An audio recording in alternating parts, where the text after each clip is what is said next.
Nah, kita kembali kepada bagaimana sikap para rakyat kepada penguasa. Penguasa itu tidak mungkin menjadi buruk kalau bukan rakyatnya yang buruk duluan. Contoh mudah. Kenapa Presiden Amerika dari dulu sampai sekarang Kristen semua? Kira-kira antum punya jawaban? Kenapa kira-kira? Kenapa Presiden Amerika dari awal, kedua, ketiga sampai hari ini Kristen semua? Jawaban yang mudah apa kira-kira? Karena ya rakyatnya mayoritas Kristen. Makanya Allah berikan Presiden Amerika Kristen. Ya. Kenapa Presiden Indonesia dari Soekarno, Soeharto, Habibie sampai sekarang Islam semua? Kenapa? Ya karena mayoritas rakyatnya Muslim. Otomatis. Persis seperti janji Nabi SAW. Ya. Maka tadi ketika Ali ditanya, jawabannya begitu. Ya. Kalau kalian ingin punya pemimpin sebaik Abu Bakar dan Umar, kun rijala Abi Bakrin wa Umar. Jadilah kalian rakyat-rakyat seperti rakyat di zaman Abu Bakar dan Umar.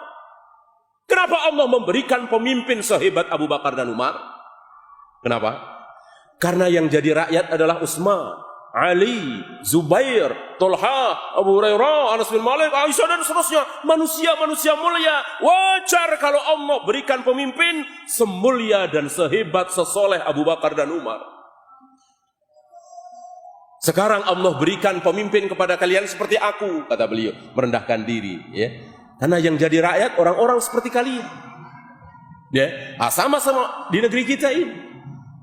Dari Soekarno, Soeharto, Habibie sampai sekarang Islam semua, Muslim semua. Enggak ada yang Kristen, insya Allah enggak ada. Mudah-mudahan insya Allah kita sikoh kepada Allah. Kita yakin kepada janji Allah. Kalau kita mayoritas Islam, enggak usah direkayasa. Ya, bahkan wacana aja insya Allah kan belum ada kan. Mudah-mudahan enggak ada. Belum pernah kita dengar ada seorang Kristen non-Muslim mencalonkan diri sebagai wakil atau bahkan presiden. Ya, nggak ada. Mudah-mudahan nggak ada. Kita yakin. Nah, pertanyaan selanjutnya, kenapa presiden-presiden kita Islamnya kayak gitu? Islamnya begitu, ya. Jarang sholat berjamaah di masjid kita nggak lihat ya. Kemudian nggak berjenggot, kemudian pakaiannya isbal, kemudian ya begitulah. Jawabnya, ya karena kita mayoritas Islamnya begini. Ya wajar kalau presidennya begitu. Ya. Jangan berhayal punya presiden faham sunnah, bertauhid, sholat berjamaah 5 waktu di masjid, hafal Al-Quran. Hayal. Kalau kita masih seperti ini. Ya. Lebih berat nunggui dagangan, bahkan nonton sinetron daripada sholat berjamaah di masjid. Hayal. Kita berharap punya presiden seperti tadi, hayal. Ya.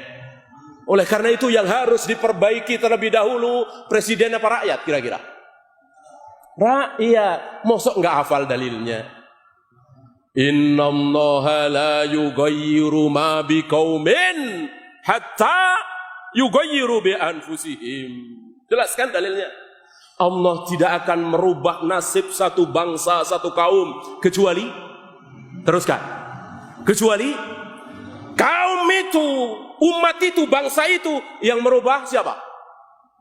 Bi anfusihim, diri mereka sendiri, kita semua.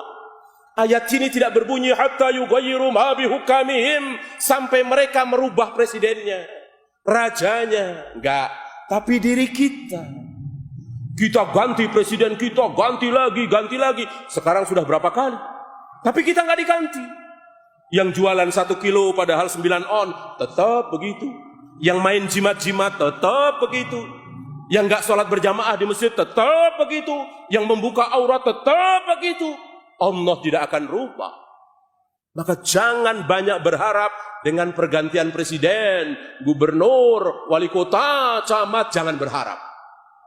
Berharaplah dengan perubahan rakyat. Insya Allah kita lihat. Yang saya lihat di Jakarta ya, jilbab sudah merebak. Di kantor-kantor sholat berjamaah duhur hampir sama. Saya tidak katakan sama, hampir sama dengan sholat Jumat. Mudah-mudahan ini kita berharap dengan hal seperti ini.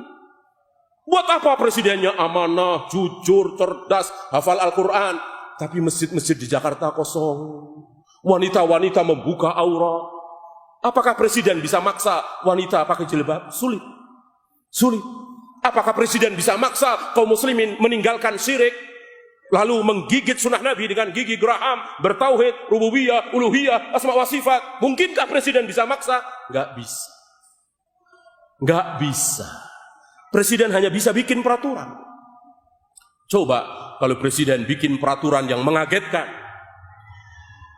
Wanita Indonesia wajib pakai jilbab kalau enggak geger. Geger insya Allah. Kenapa? Kenapa? Enggak siap. Beda kalau yang sadar itu wanitanya. Seperti di Saudi misalnya. Kan sadar. Enggak ada peraturan seperti itu. Sadar sendiri. Nah kita harapkan wanita-wanita ini sadar. Jangan karena peraturan. Kalau karena peraturan, geger insya Allah. HAM berbicara, LSM berbicara. Kan tukang recokin LSM ini ya kan. Antum tahu sendiri lah. Ya kan? Tukang recokin, tukang bikin onar. LSM ini. Ya, kepanjangan tangan dari orang-orang kufar. Amerika, Eropa. Lewat LSM ini. Kenapa mereka mau kalau bukan karena dibayar? Ya. Maka sadarkan kaum muslimin, gigit jari mereka. Lihat Nabi SAW datang langsung bawa pedang, datang langsung teriak-teriak jihad. Tidak, 13 tahun, bahkan 13 tambah 2, kira-kira 15 tahun, baru ada jihad. Ngapain Nabi 13 tahun pertama? Mendakwahkan tauhid, mengajarkan tauhid, akidah sahihah, menyadarkan kaum muslimin untuk taat kepada Allah dengan berbagai macam resiko, cacian, makian. Begitulah seorang dai wajib sabar. Dari masjid ke masjid, dari surau ke surau, dari majlis ke majlis ta'lim. Ini yang kita harapkan. Pemimpin tidak bisa. Tidak mungkin kita ragu dengan ayat tadi. Ya.